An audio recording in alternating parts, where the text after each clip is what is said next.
So today we're going to be making whipped shea butter. I'm measuring out my shea butter and I'm going to add my secret oil mix.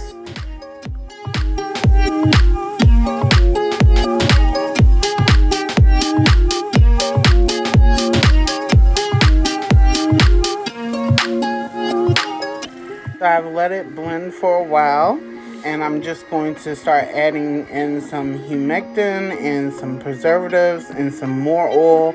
But what I like to do is add it in slowly, a little bit at a time.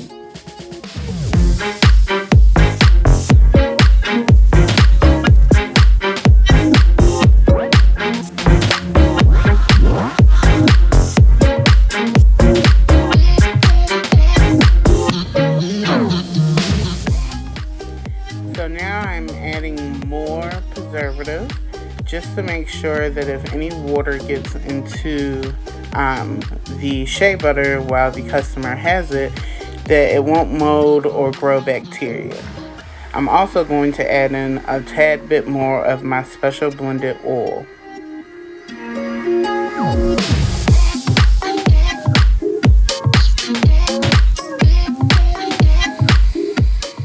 So with shea butter, it comes in many different types of textures.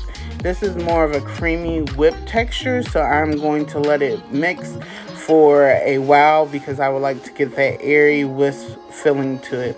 So now I'm just going to come in and make sure I scoop in the sides to make sure that everything is getting blended evenly, just to get that good consistency. If you're making your own shea butter at home, it basically just depends on how airy you want it to be, how whipped you want it to be. If you want a thicker, hardened texture, then you would use less oil.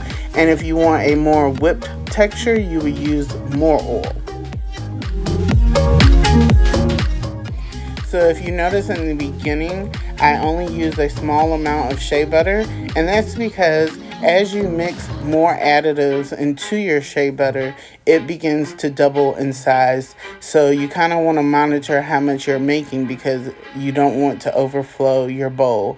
I only needed a little bit for the orders that I was making because I already had some in stock. So I just needed to add a little bit more to finish the containers that I had.